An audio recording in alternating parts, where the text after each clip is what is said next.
I stated in my original video, and again in this series, that I feel the tale of Elisha and the bears in 2 Kings is a fiction, dreamed up by the author to propagandize the Yahwist cult.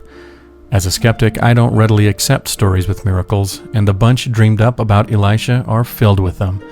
From chariots that ride into the sky to the parting of the Jordan, from cleansed water, vengeful bears, healings and resurrections, there is too much legendary mythical accretions to accept these stories as objective historical narratives.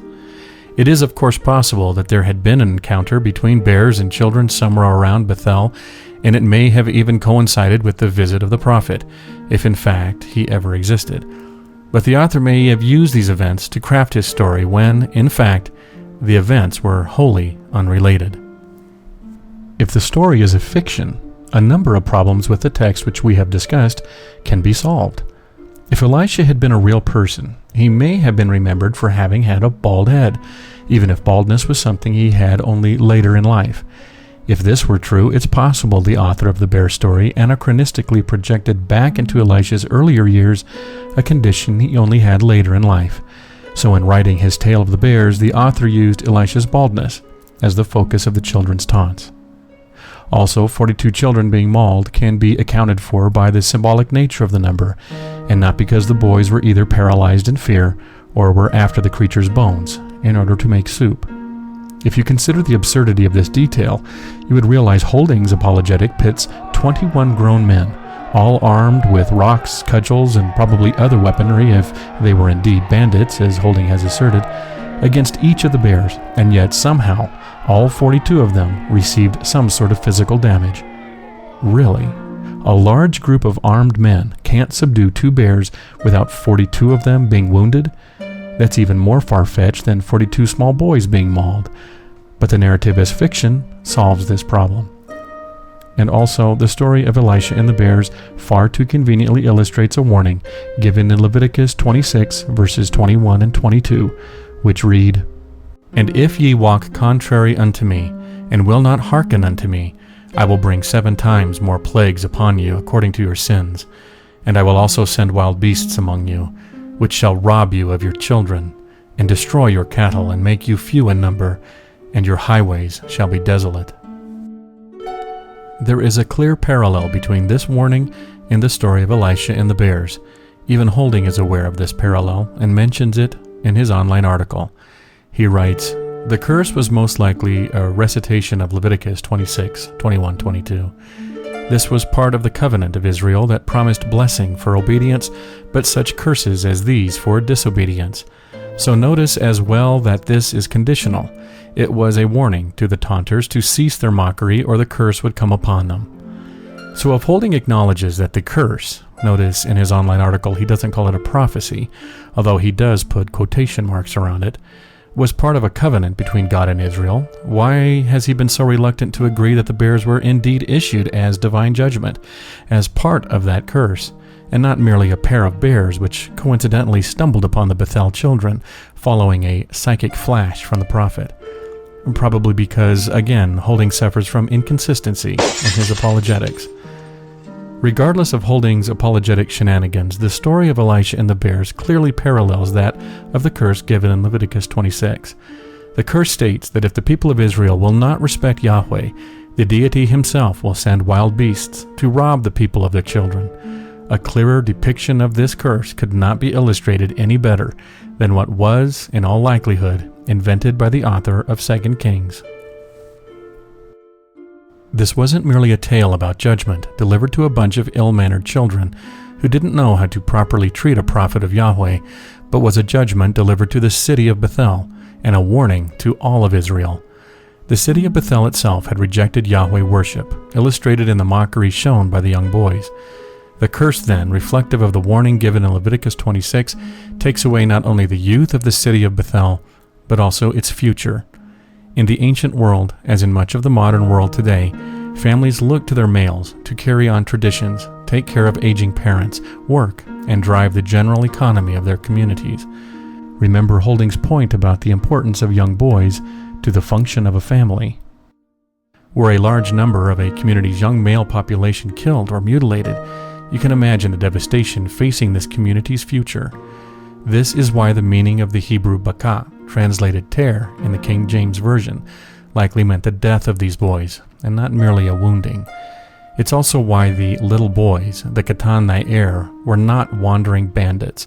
But these were specifically the little boys of Bethel. That is why the author specifically chose those words, katan na'er, little boys, for the victims in the tale. These were the future of the city, a city that rejected not only Yahweh's prophet, but Yahweh himself. Holding may scoff at the idea that the story in 2 Kings is a fictional illustration of the warning given in Leviticus, a tale designed to sell a particular theological point. But the connection is clear to anyone not wanting to engage in apologetic fantasies, and unless he can offer up evidence firmly establishing the story as merely a historical recollection, not a literary device to propagate the Yahweh's cult, it is the only reasonable option. The tale not only serves as one parents can use to solicit proper behavior from their children, but also as a warning aimed at the larger community, designed to solicit proper reverence toward Yahweh and his earthly representatives from all of Israel's citizens. The story also stands in clear contrast as a tale of judgment against the previous tale of blessing at Jericho. It illustrates a blessing-judgment theme involving a faithful and unfaithful Israel. In the first story, you have a miracle blessing from God via his prophet Elisha for Jericho's obedience and faith toward Yahweh and his representative, while in the second tale, you have a curse. It really is no more complicated than that, although apologists like Holding would try to have audiences think otherwise. Clearly, the tales were designed to tell a deeper theological story to the people of Israel, and were not meant as straight historical biography. The details, and even the plots of the stories, were likely inventions of the author. Now, in his video response, Holding counters this opinion by noting from a scholar on oral tradition that just because a tale fits an oft-repeated pattern of storytelling, this doesn't mean the tale itself isn't historically true. That's correct, but the scholar quickly notes that this doesn't mean the tale is historical either. Indeed, the reason this scholar accepts a story like that of Jesus' triumphal entry into Jerusalem as a historical occurrence, for example, even though it may fit with elements of mythical patterns, is because he can't think of a reason to believe otherwise. But the Elisha story isn't merely fitting a storytelling pattern. It is illustrating a principle given in the book of the law. Replete with supernatural activity, it illustrates the curse of Leviticus so that Israel may know that Yahweh means business and is faithful to his promises, even his unpleasant ones. Indeed, there is every reason to believe the story is a fiction. Ask yourself honestly which makes the most sense. That the story is as Holding has portrayed it, a historical tale of a man who was mocked for his baldness by a bunch of hardened youths, likely brigands and highwaymen engaged in robbing, thieving, and rape. The curse put on these youths by the man was merely a psychic premonition, unrelated to the disrespect, a glimpse into the future regarding the imminent arrival of two bears from out of the woods. The youths, in their bloodlust, descended upon the bears, seeing an opportunity to garnish honor for themselves and gather fur for clothing and bones for soup. Were the event to have occurred today, it would have headlined the evening news. Or is the story just as it is portrayed in the scriptures, without all the apologetic accoutrements? It is a story linked to the one prior, in which the man, a newly crowned prophet of Yahweh, blesses a town which received him gladly, and is rewarded with the curing of a spring which had been bubbling with poison water. In the following tale, this prophet is walking near a town quite the opposite of the one he just left. This town has had a history of rejecting Yahweh and worshiping false gods. As the prophet strolls past, he is mocked by a large group of small boys, the future men of this city. In accordance with the warning issued in Leviticus, a curse from the prophet descends on the boys, and thus the future of this city. Were a people to turn away from Yahweh, their children would be killed, so says the book of Leviticus. Fulfilling the curse and promises of Yahweh, two bears appear from the woods and maul the children, demonstrating that disrespect for Yahweh and his prophets brings deadly consequences. Readers no doubt will get the message from these parallel fictions. Respect Yahweh and his prophets and be blessed. Disrespect Yahweh's prophets, turn your back on the deity, and suffer his wrath. Indeed, the blessing-curse coupling parallels that of Leviticus 26, in which verses 1 through 13 speak of blessings for the faithful, followed by verses 14 through 39, which speak of curses for those who are unfaithful. This raises the question, however, of whether or not the author of the story himself believed the events of the tale were a fiction when he wrote it. Obviously, I don't know. But if he didn't, if he believed the events occurred just as he reported them, then he believed that a bunch of children came out of Bethel and mocked a prophet of Yahweh. He believed the prophet cursed the children, and that God acknowledged this curse and sent she-bears to maul them as a fulfillment of that curse, and as an illustration of divine justice promised in Leviticus 26.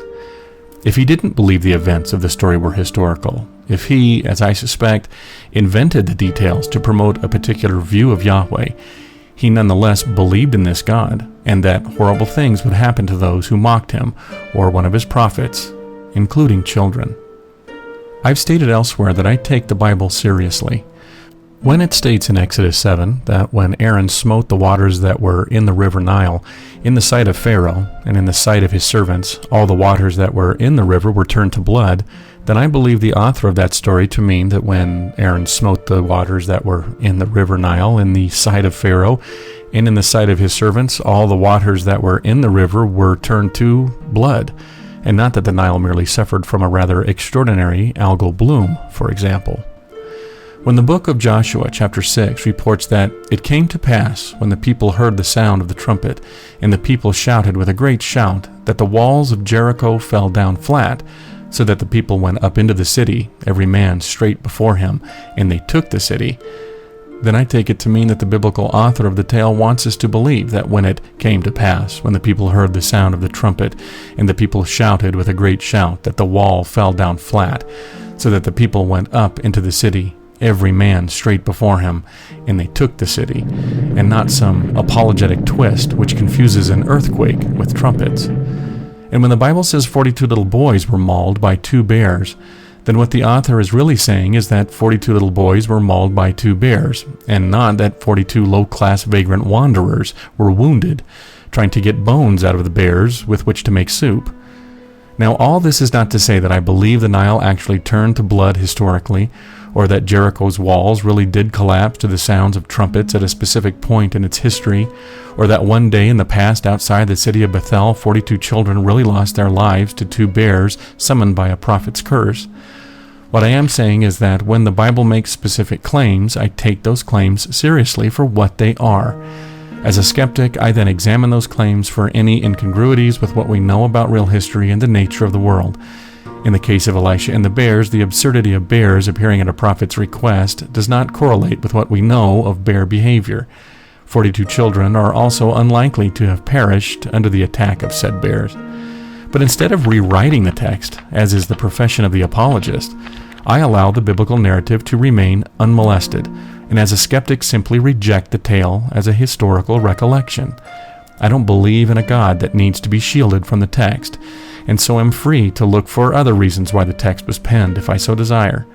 Unlike the apologist, who has a strict agenda, I can study the text for its own sake. In so doing, the text is left wholly intact and allowed to speak for itself. So, in the end, I can point to reasons for believing the tale is fictional, but what has Holding done to provide evidence that the event really happened? He has merely coughed up a scholar who says that just because the tale follows a pattern, that doesn't mean it is fictional, but by the same token, it doesn't mean the tale is historical either. Sure, there was a real Bethel. There may have even been a spokesman for Yahweh named Elisha running around. But how is that evidence that this spokesman performed a miracle at Jericho and called down divine justice at the paws of 2 she-bears outside Bethel? George Washington was a historical person, and Davy Crockett too. Ferry Farm and Haley's Common are real as well. But Washington never chopped down a cherry tree as a boy at the former, nor did Crockett remove the tail of the latter. If they did, provide the evidence. Holding has none for the Elisha story.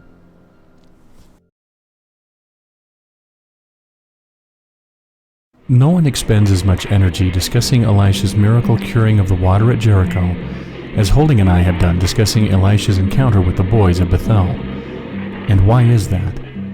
The likelihood of a miracle curing water is just as far-fetched as a curse bringing down divine judgment by 2 she-bears. Skeptics reject both stories as legendary, not based on any factual history, while believers take both tales as accurate memories. So why do apologists spend more time defending the one and not the other? The reason is clear. The story of Elisha, the bears, and the bad boys of Bethel is morally repugnant. In the modern world, the idea of children being killed for mocking a man's baldness, no matter who that man was, causes a person to recoil. And apologists concede this observation by the very fact that they feel obligated to write defenses for this story. If the tale didn't disturb our sense of morality, no one, neither skeptic nor apologist, would feel the tale worthy of discussion. Now, Holding has claimed he is not defending the story of Elisha and the bears in order to get God off the hook of being a child killer. He knows he cannot convince skeptics of God's innocence. We'll just find something else to pin on the deity. Lord knows the Bible gives skeptics plenty of opportunity to do so. But apologetics are not about convincing skeptics of anything. For Holding, dealing with skeptics means largely insulting them. His apologetics are not geared to convert the skeptic, but to defend the faith for his audience, because they too recognize the moral revulsion of the Elisha story and need someone to make it right for them. But he's done a miserable job. If, as Holding implies, in the end all these details around Elisha's story didn't really matter, why expend so much energy defending the tale? If it didn't matter, in the end, how old Elisha was, why waste time talking about it? If it didn't matter, in the end, why Elisha was bald, why take so much time discussing it? If it didn't matter, in the end, if the children who mocked Elisha were younger or older, as long as they carried rocks and cudgels, why argue about it? Indeed, I think these details were unimportant to an ancient audience hearing the tale, because such details would not have disturbed their belief about Yahweh.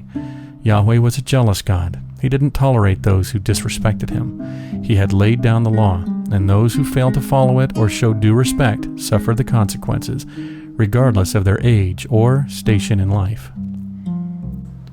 But such a story does upset Christian beliefs about God. In the end, apologetics dreamed up to defend the Elisha story aren't really about details, such as Elisha's age or reason for baldness, but about the nature and character of God, as depicted in the tale. This God who summons bears to maul children over the matter of proper religious reverence doesn't stand up well against the nature and character of the God worshipped by millions of modern-day Christians. It's another reason why Holding must make the curse from Elisha little more than a premonition, and the bear mauling self-inflicted. However, the story fits perfectly well with the ancient Hebrew notion of God. But in the New Testament, God is portrayed as a long-suffering, forgiving, grace-filled father figure who suffers little children to come unto him. This portrayal hardly reflects the callous, quick-tempered, and off-handed way in which the deity dispatches 2 she-bears to deal with a bunch of disrespectful kids at the request of his prophet in the Elisha story of 2 Kings. Doesn't even matter if, in the end, the story is a complete fiction. It still paints a disturbing picture of the biblical God as defended by Christian apologists, and that's why I suspect they expend so much time and energy on the story. The skeptic's only interest in the tale of Elisha and the bears is to point out this inconsistency and the gyrations apologists must go through trying to untangle the problems which exist between the God of the Elisha story and the God of Jesus. Skeptics don't care if Elisha was young or old, bald naturally or by his own hand, or if the children were toddlers or adolescents. We merely read the story for what it is, as presented in the Hebrew Scriptures. Apologists like Holding tried to cast aspersions on our plain reading of the text, poisoning our approach with their audiences by labeling us fundy atheists, who won't look beyond the plain reading of the text into the historical and sociological details of the culture which produced the story, or by moving attention away from the discussion and onto issues which have nothing whatsoever to do with an examination of the biblical tale. Hopefully my treatment of this story from 2 Kings has put the former false assertion to rest, and my refusal to be distracted by Holding's complaints regarding the nature of my productions have kept the focus squarely on the matter of the biblical tale alone. Indeed, instead of looking merely for apologetic, logical reasons for Elisha's baldness and the age and nature of the children mocking him, I delved deeply into the biblical text itself, as well as considered the historical and sociological contexts from which the tale originated. I don't have belief in a particular deity to protect, nor a preconceived conclusion that I need to drive my examination of the text toward. Think about it. I'm an atheist, so in the end I couldn't care less if the story is about an ancient Hebrew god's prophet being bald for natural or unnatural reasons. I don't care if the deity is portrayed in a way opposite that of the one depicted in the New Testament. For me, all such portrayals are a fiction, and discussing the honor-shame nature of the society which produced the story does nothing to evidence this deity's existence whatsoever. But what does matter to me is the repugnant morality on display in such a story, a lesson about violating an ancient religious code taught through the death of children, and the techniques an apologist like Holding uses to build his apologetic of such a reprehensible tale, insult his opponent, and con his audience into believing he's actually done rigorous research in defense of Scripture. I'm more interested in what the Bible itself has to say, and not what an apologist tries to make it say.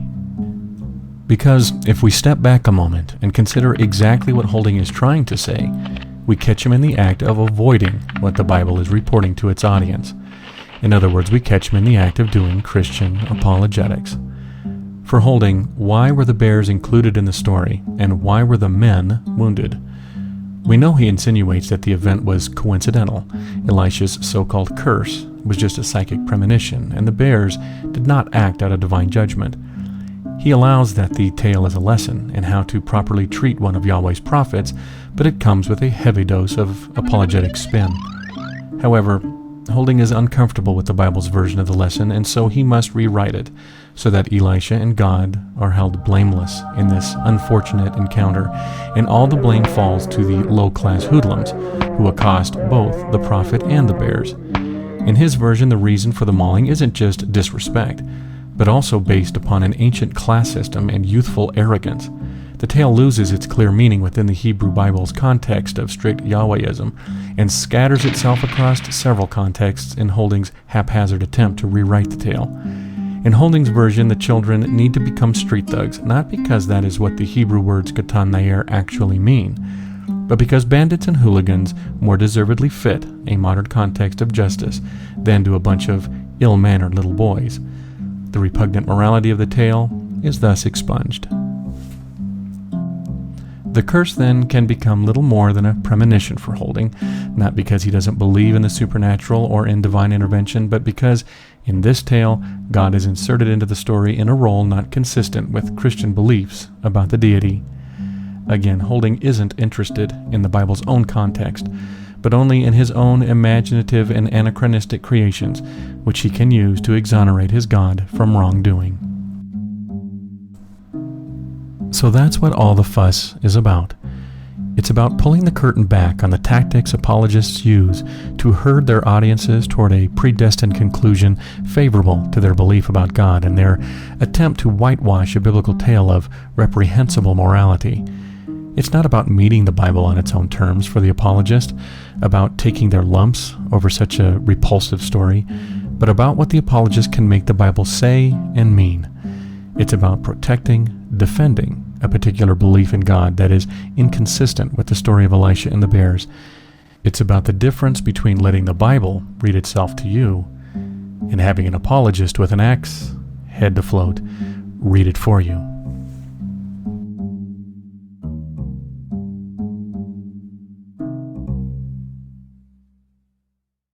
One, two, three. He's a loser. Ain't no mind what he says. He's a loser. He's got rocks in both his hands. He's a loser.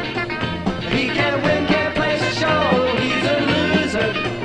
And you know how much I hate to say I told you so. But I told you so.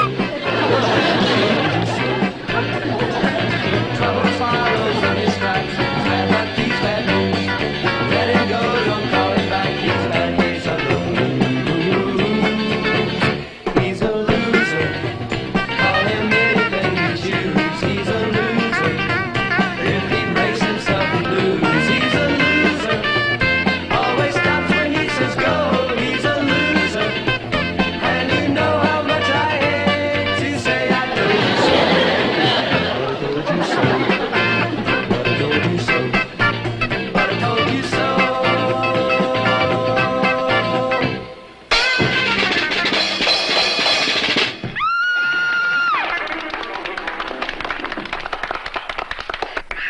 that's it for tonight.